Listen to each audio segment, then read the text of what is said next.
In 2025, an AI system analyzed millions of medical records and identified a new drug compound that could treat a form of cancer. It did it in months, what used to take a decade. And that's extraordinary, genuinely. But it raised a question that has stopped me in my tracks. Whose medical records made that possible? Who were those millions of patients? Were they asked? Were they told? Did they benefit? And the hardest question of all, who owns the cure? Web3 and AI made simple. Hosted by yours truly, Riza Utile. Welcome back to Web3 and AI Made Simple. I'm Riza Utile, and Ian is with me today. This is episode 9 of season 2, and I'll be honest, this one has been on my heart since we started planning this season because it brings together everything we've been exploring, like data ownership, AI's power, who benefits and who gets left out. Healthcare is deeply personal. When AI enters that space, the stakes become life and death, literally, and the ownership questions become really urgent. By the end of this episode, you'll understand how AI is transforming medicine and why the ownership question matters to you personally and what Web3 might change about who benefits the breakthroughs of the future. Ian, in simple terms, how is AI actually being used in medicine right now? Not in the future, right now. I mean, absolutely being used in every way. Doctors are much more effective because of AI. Of course, each and every single hospital, institution, pharmaceutical company, R&D organization at universities, all of them are leveraging AI in fascinating ways. And the AI is basically telling them how to leverage itself. So it's self-perpetuating. So very exciting stuff happening right now in the industry. And where does the data come from and who controls it?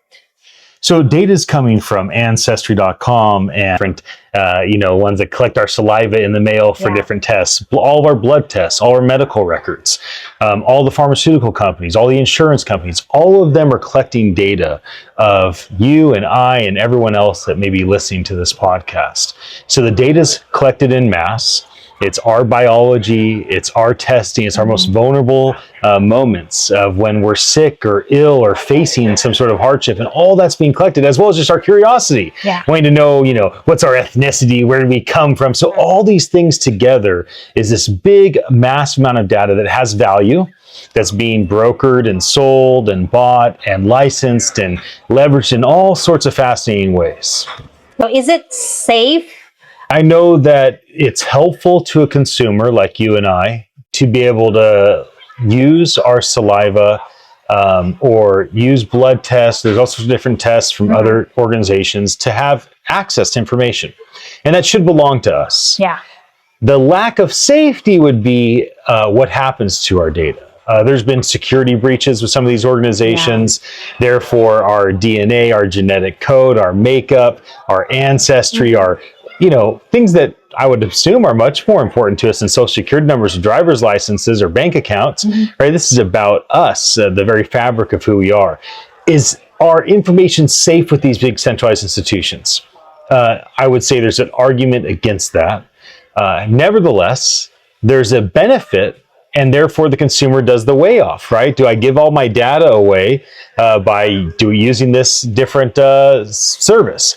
Or even going to the doctor. Do I go to the doctor, the emergency room? Do I go to a physician? Do I go to a pharmacist? When I know that in that process there's an exchange, I'm able to get services or products, but my data is going to be then taken and sold and used without my signature or even awareness. So you mentioned that word benefit.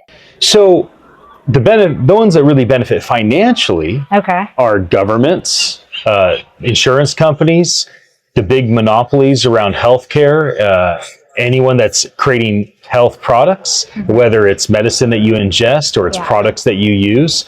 So the biggest massive companies in the industry, they are benefiting the most, the insurance companies, etc.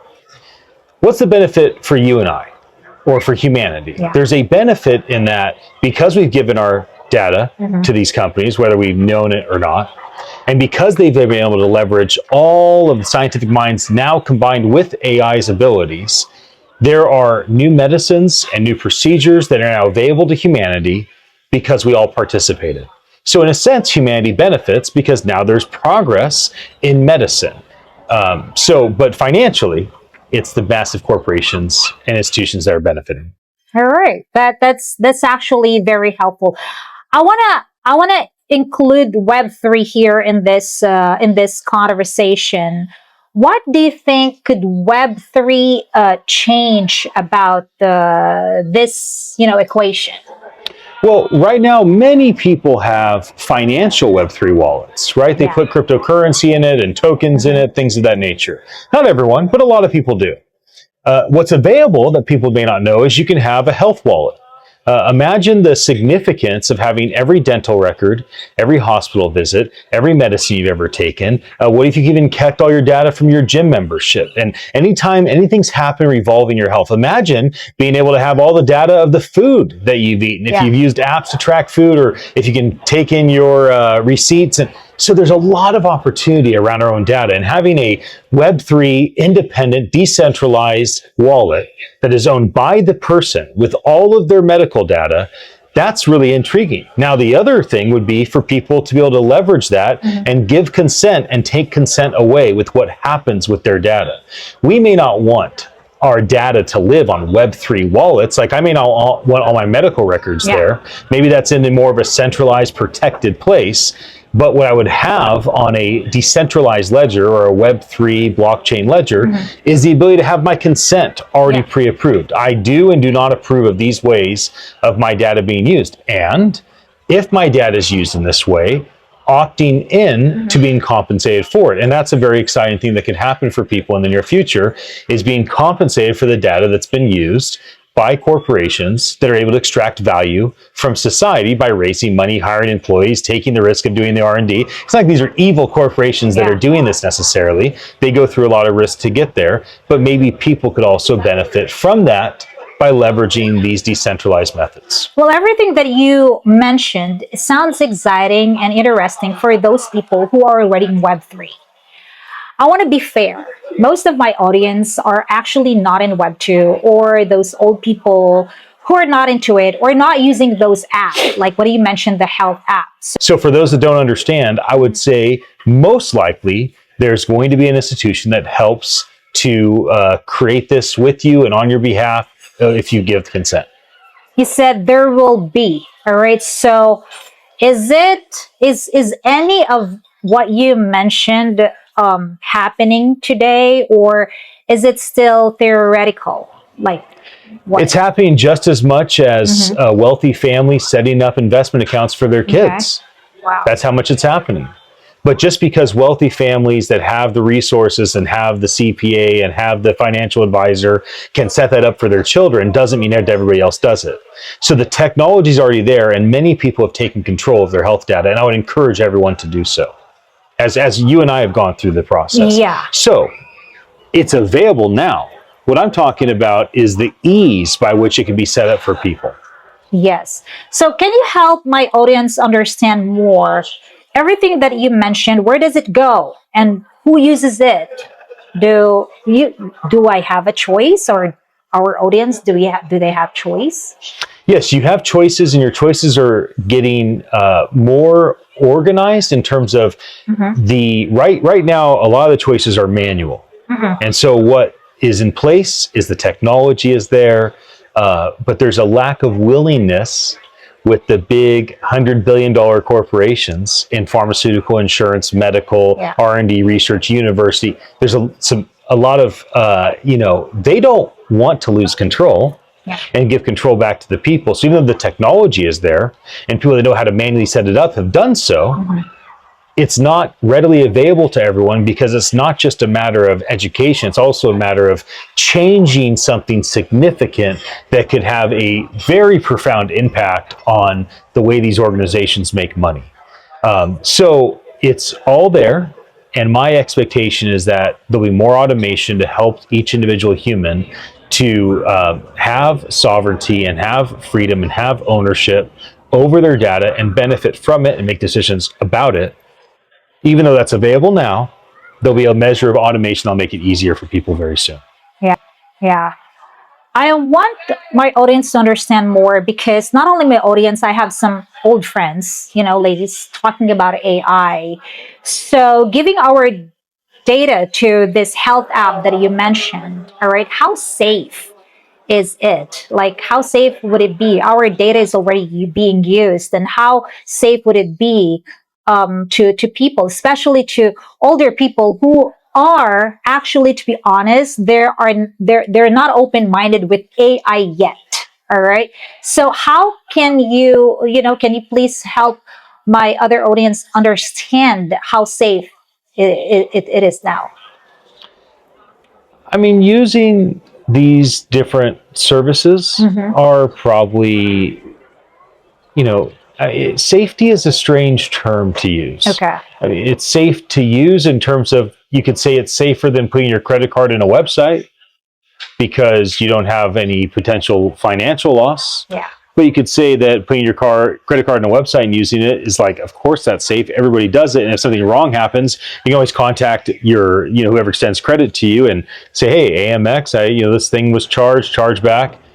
So when it comes to health, when there's a security breach and your personal data has been taken by maybe bad people with bad intentions, or even if the bad intention is just to sell your data, make money from it, and give it to highest bidder, etc. The real concern around all that is, does an individual care that their data is being exposed?